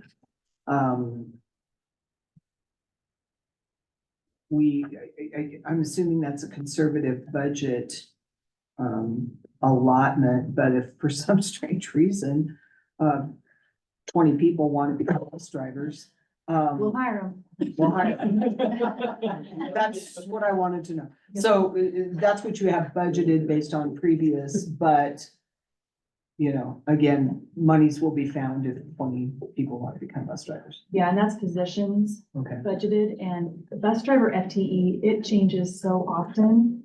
That probably that 18.84 that you see there is probably just over. I think I've mentioned that projected, that's a columns that are projected or just. It's really hard to get that right, and then everything looks right except for the projected columns, ignore the projected columns. Thank you for the clarification. Okay, facilities.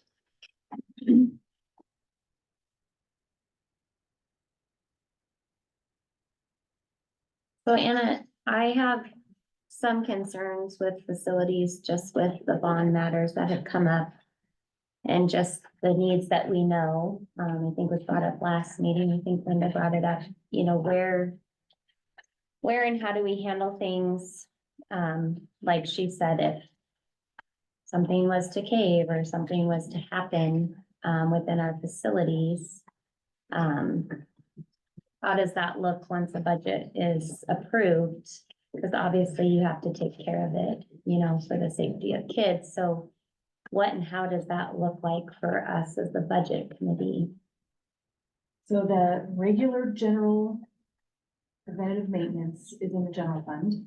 And then we have a maintenance fund that's on page 119. And there's quite a bit of money in there. It's designated for certain things over the course of multiple years, but if something happens that's Not on that Crisis. list, yeah, then you redirect the money to the crisis okay. and then try to find a way to continue the things you want them to do. Okay. And then how did we maneuver the gate fees that we alleviated? How do we maneuver them? Well, They were eliminated from, but didn't you account for those? How does that work? they were in the budget as revenue in the athletic fund to help pay for coaches, you know, all of the funded athletics for all of the sports.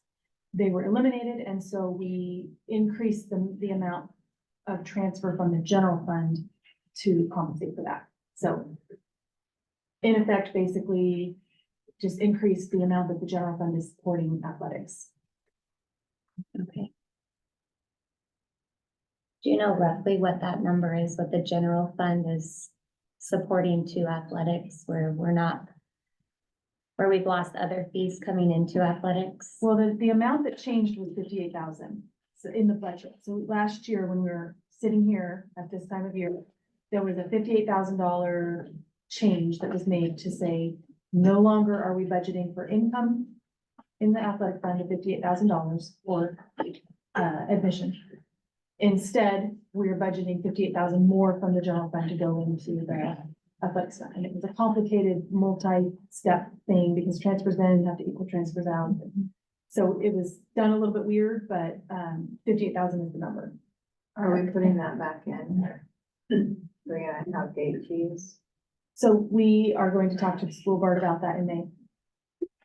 My concern is, I mean, we're a large family and when there were gate fees, you know, it's in a sense like, oh, I gotta pay to watch my kid, but it also goes to keep that stadium up and running, you know, and so, Not the stadium, it just goes to pay for the sports, to well, pay for the coaches. my kid in that instance was in football and I paid the gate fee to go watch football, but in my mind, as a contributor, you know, it's like, okay, well, he has a locker room and a whatever else, you know, to utilize, so do we have more money that comes out of our general fund to support athletics? Yes, $691,000 is budgeted overall. Remind me of the amount of money we were spending to make that 58,000. Probably about 57,000. I don't know exactly, but we had to pay, yeah. They weren't volunteers? Oh, really? No. I thought they were volunteers. Oh. Okay. So it's probably not 57,000. That's really not true, but It's a high number. It wasn't a whole lot. I can have that ready when we talk about it in the May board meeting. Okay, yeah. I didn't realize I thought they were volunteers. Okay. Some staff were volunteers, but the ticket takers were not. Okay. And we're still paying them. Because, not all of them, but a few, because anyway, let's talk about that in May, because that doesn't impact the budget. Okay. So, print shop.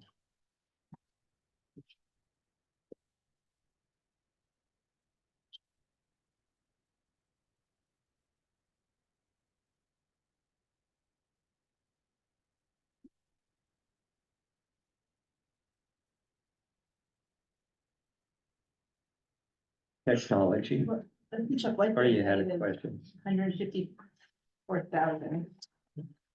That is the reallocation from this cost center to all of the cost centers that use the print shop.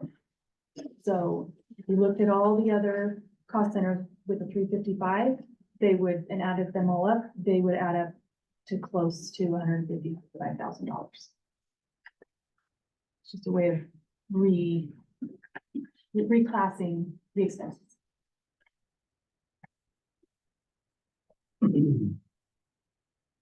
Okay, now technology. Same question on this one, Ann. Are you phasing something out of that 2240? You have the actual in 2223, but then nothing proposed. I believe that was an error, that never should have been coded to 2240 in the beginning. Okay, So it's just under 2660 instead. okay. It's the bad thing about an error like that, is it stays on there for 2 years. So Okay. you'll see it again next year. Remind you not to do it again. 17,000 accounts, you have 3,000 errors or something like that. Okay, district office, Are we moving somebody to full-time? Or are you projecting an extra, what are we doing with the communications position that falls under the district office? Are we re-advertising that? Are we, So that, with regards to the budget, yeah, we're budgeting for that position to okay, continue. So it doesn't mean we can't make changes, but it's a budgeted FTE. And it's funded from 3 places. oh, okay. And the full-time one, FTE. It is. Is it divided like 0.33? Is it an equal share or no? No, Okay. it's, we have a set amount of money in this fund, and then we have a certain percentage that has to go to this fund, and then the rest of it goes to the general fund. Okay.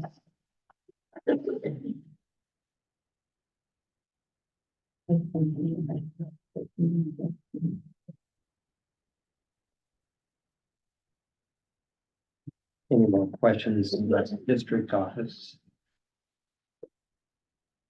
Okay, organizational development. So I just have a question on this one, and I know that, is this where those PD days come in? I know that that's a big topic for, Dr. Skinner coming in, high priority for her, so is there discussion or, and she doesn't get here till July, but is there? I did have a little over an hour Zoom meeting with Dr. Skinner and Okay. showed her all of the various places where we have PD money. Okay, And she expressed that she was comfortable with the budget that I showed her. okay, I thought maybe it fell into this, so, okay, Some of it does, yes. okay, We also have money in SIA for PD. okay, okay. Okay, district level expenses.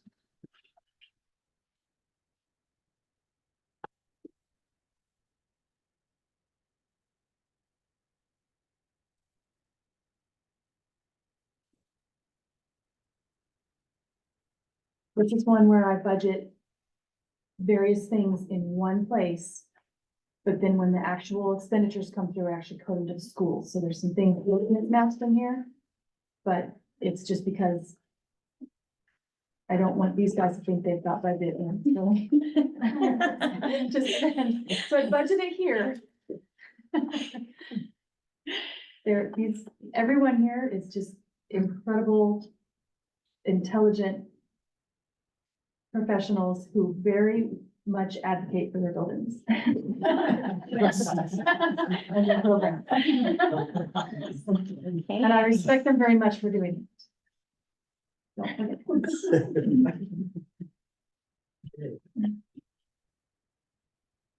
Anna, is I'm on page 105, just clarification. I think I know the answer, but I'd like to hear from you.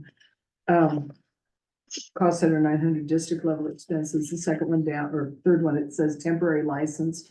You have 2 FTEs there. Is that just kind of a placeholder for last minute needs of a teacher? Is that what that's for? Sometimes in this position that is, this year it happens to be that one of those positions is one of those certified substitutes that we were talking about earlier. And then the other position is the reading interventionist that's contingent upon if revenue comes in where we need it to. So it may, one of those positions may not end up getting filled. Okay. But that is one of the things, when I meet with the principals, the 2 elementary teachers that have a half-time reading interventionist, both independently requested a full-time reading interventionist because they're saying that's moving the needle. Is that the right term? So that was one of their major asks, not major asks, critical asks. That was a main need. That's we're trying. I would agree.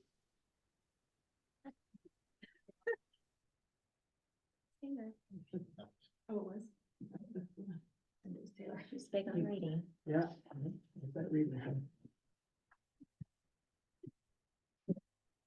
Is there room in this for positions like, other than that, like if Dr. Skinner feels, when she sits down with you guys and gets here and she feels, I don't know, a different position is needed at Brothers, I'm just looking at Jim, so is there room for that? How does that work? It's weird when you're changing over your top, and approving a budget that they're not necessarily a part of, but they're gonna have to carry through.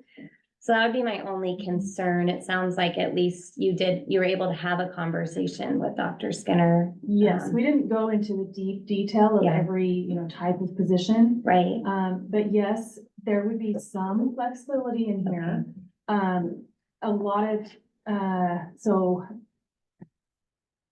some of the things, she probably wouldn't want to change immediately in the first year. She would probably want to spend some time. And so there would probably be a lot of, questions and learning and everything.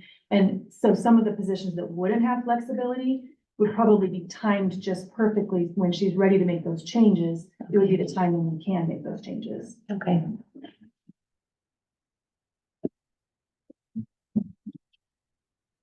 Okay. Any additional questions on the white pages? I have one question for you. Budget for sub, could that sub possibly be used if they're a licensed teacher? If there's a exploded and they needed, would that be something that could be moved or not? I'm still a little bit confused of why we have, is this just for sub finder from the High Desert ESD to 873,000, and then we have subs budgeted in here. Yeah. I think I was a little bit confused, where's their flex room? Could we have a huge influx? Could we use one of those teachers, the sub teachers if they're licensed? And so we really need to be thinking in terms of positions rather than individual teachers. So you may or may not be able to use that person depending on the licensure, what their license is and what they need there. Like if you really need a science teacher, but that person who's a sub isn't licensed as a sub, isn't licensed as a science, you wouldn't be able to move that person, but you might be able to shuffle some things around another way, but it would be very disruptive to staff to do something like that. I think, thinking back to, I think it must have been 2021, Johnny, I think we're meeting probably every other day, and I think we added probably 5 teachers within 6 weeks, just based on student enrollment. So that's something that we have been reactive to make sure that we have qualified people in front of students, and something we can continue to do if we do have a explosion at GMH or so. I think it There's could be the flex same at room for any that. school though, like what if Yeah. the high school, like, it sounds like you have a budgeted sub.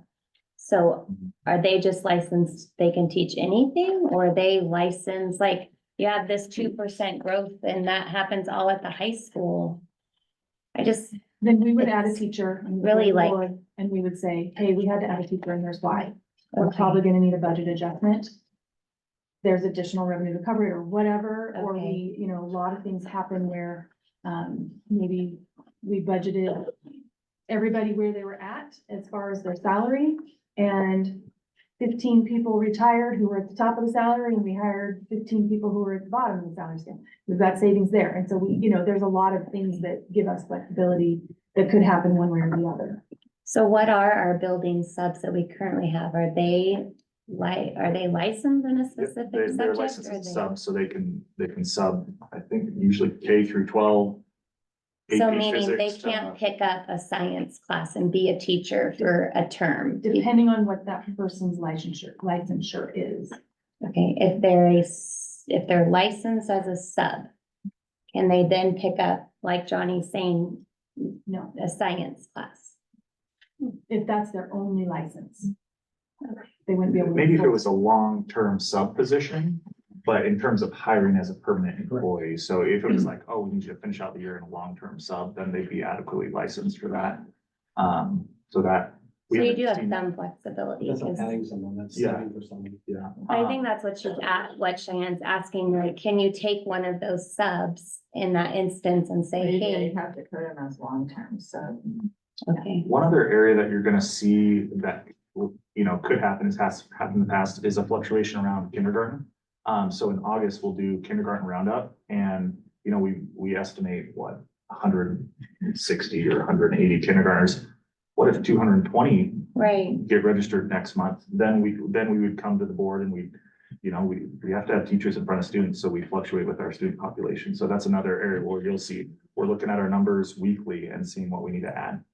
so like Kimberly, for instance, at Crooked River could say, oh my gosh, I have 80 more intended, kindergartners than I planned for, Anna, I need A new building. 2 more teachers and another modular go.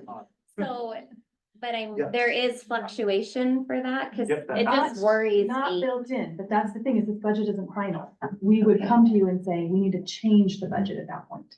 But that's my concern is, how do you make those, being new to this, how do those changes come about? Like, I'm looking at you, Scott, because you've been on the You have board. authority under the budget, public budget law to move the budget after it's adopted. It's not locked into stone. So you come back to the board and you say, here's our new problem, and the board says, sounds good to us, and we approve the solution. Okay, It's pretty flexible. okay, You can also move money around. Once the budget's adopted in the general fund, you can move money around. The board can move money around within the items as long as it doesn't exceed the total appropriation. So you got lots of flexibility post-adoption. okay, okay. And if you have the influx of a lot more students, that's a lot more income that can offset those expenses.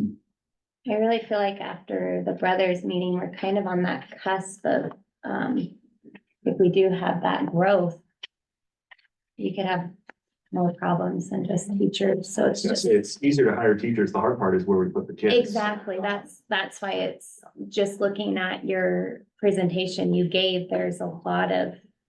I feel like we're really bordering, like Dr. Skinner said, okay, well, if you add all those students up, now we're almost at the need of another counselor if you do the ratio. And, same thing with if your target projection, that growth happens, say, all at one level, you just, I know there are a lot of what ifs, I just being new to this, and so close to some of those thresholds that, and a new And we're saying, superintendent. we'll come to the board, if we're running into those barriers, we'll come to the board, and the board means say, hey, we got 40 more kindergartners, here's our plan to hire this many or whatever, so. Okay. Cause like Anna said, we will advocate. Okay.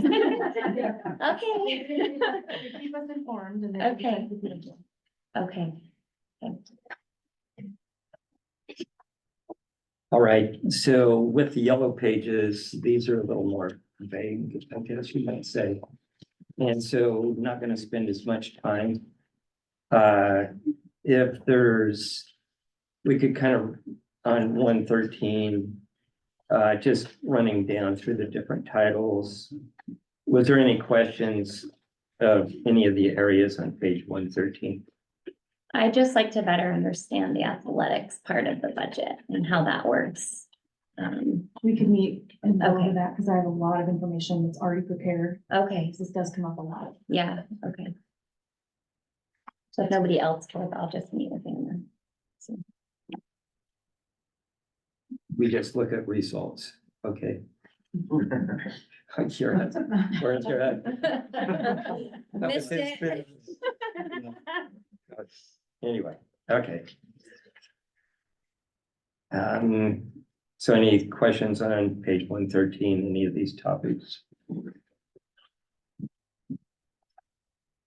Okay, page 114. Any here?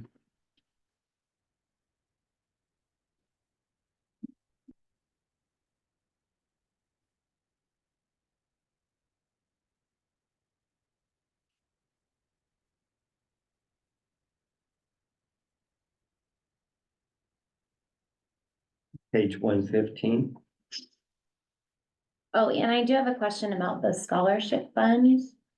I know within our district, there's a lot of scholarships given. So is this just like the only particular one That we that, manage. okay, Yeah, there's a lot of scholarships out there, but they're managed by outside entities. okay, They work with us very closely because we have access to students.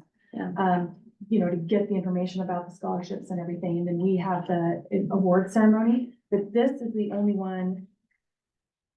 Other than, I think the middle school honor society might have a scholarship that they use their fundraise money to give. I haven't seen that in a couple years, but as far as the district goes, this is the only one that we manage. We're not really in the business of managing scholarships, but the way this one worked, it was very substantial. It was over $800,000, and it was in basically a will. And so, he set it up and it works great. So it's got its own investment account in the LGIP, so it earns its own interest, and then that money stays in that scholarship fund. And then there's a scholarship committee, and there's 2 board members on it, and they decide who to award this scholarships. And how much. and then are 196 and 296 separate for a reason? Yes. The textbook. 296 is the old one, and it's going away, Okay, but it's like, because it had actuals on there, yeah, okay. Phasing that out and moving, phasing it out. okay, Because it's the 200 level really means it's restricted by a donor or a law or something. And the textbook reserve is not restricted. It's just comes out of our general fund, so it shouldn't be 200 level. Okay, and then page 116.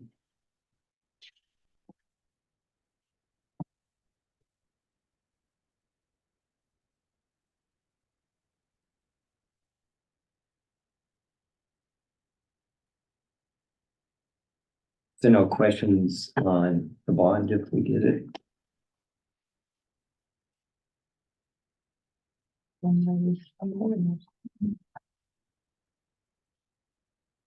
Do you have questions about it? You went over it Oh, okay. before.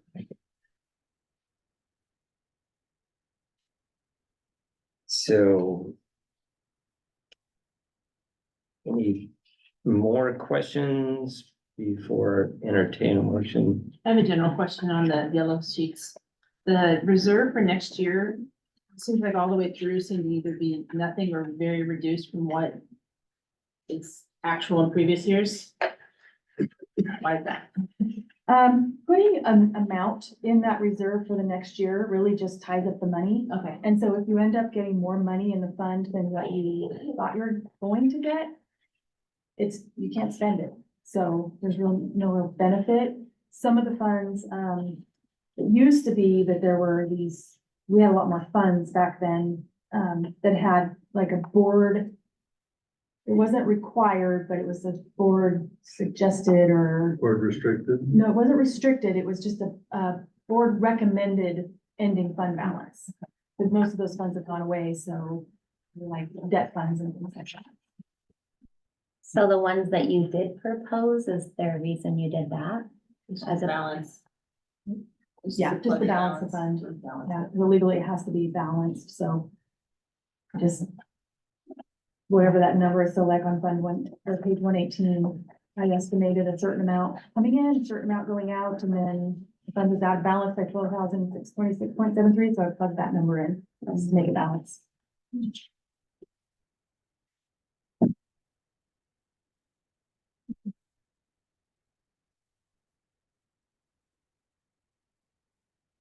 Okay. One more time, any more questions? Anna, you don't have any proposal for the maintenance reserve in the yellow? Why is that You mean a proposal for for this year? transfers in? I think So- that's where I get the yellow confused with the white. So page 119 is the maintenance fund. I'm sorry, the reserve, the 292. Oh, that's the old one, sorry. Oh, Yes, so that one we're also phasing out Yeah. because it's a 200? all of those, yeah, and the same thing with an old textbook reserve. Yeah, It's phasing out. The only one that's staying is we're gonna have 2 bus reserves always. Because we have 2 sources of money for the bus reserve. One of them is just general fund transfers, so that goes into the 100 level, the 194 or something. The other one comes from the state school fund transportation reimbursement. So if whatever we get for when we buy buses, they give us 1/10 of that in reimbursement, 70% every year. That has to go towards buying new buses. So that's why that goes into 200 level fund, is because it's restricted by the state. So we always we have these 2 funds, and then we were trying to figure out, okay, how much we're gonna buy this bus, 2 buses, which fund are we gonna use? But they're both basically the same idea, but by putting the part that's unrestricted in a 100 level fund, it is just more accurate. okay. So is your auxiliary service reserve, is that one staying? Because you are proposing for 24, 25? It'll stay as long as there's money in there, Okay, and then if it's ever all spent out, there's nothing coming into that except just, dollar. But otherwise, that'll just eventually spend down to 0, okay. So another one that will eventually go away in a sense. potentially, yeah. Okay. Should business and energy tax credits on page 136, those legislative or ODR or Department of Revenue driven? They're legislative. Because we call it Senate Bill 1149, but I don't know what fiscal year or what, year, it was so long ago, but it's basically fees that Pacific Power pays that then we have to put into a restricted fund, and we can only use that money for certain energy projects that are approved by the Oregon Department of Energy. So like lighting upgrades that would save us money on electricity and things like that. The solar panels on the new within the middle school. That may qualify, I'm not sure. Newman would look into, he would talk to the Oregon Department of Energy.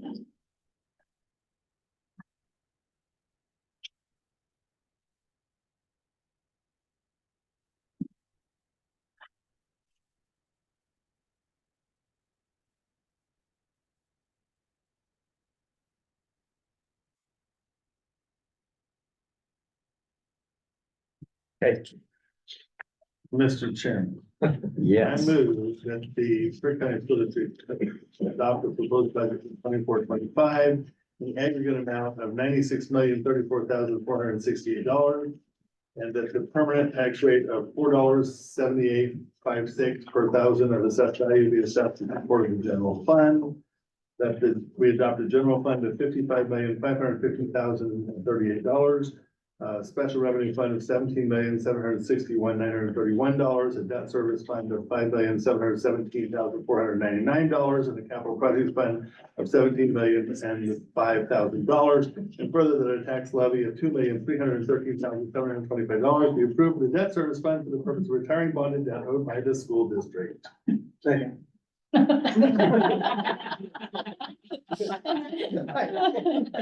All right. So it's moved and seconded to approve the budget. Any additional questions? I have one for the capital projects.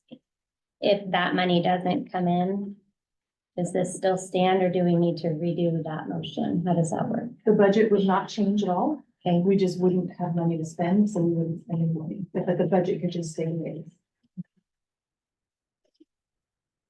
So you did answer the bond question. it's just, it's in a total, so I wasn't sure. Oh, right. So if the total changed by 17 million, I thought that would be a, The Big. board can reduce the budget later, but there's no value in doing it. okay. Unless it was some kind of. I don't really know, I can't even think of a reason, but you could if you wanted to. Okay, any additional questions? Not a question, but I think we should tell Anna a huge thank you. Absolutely.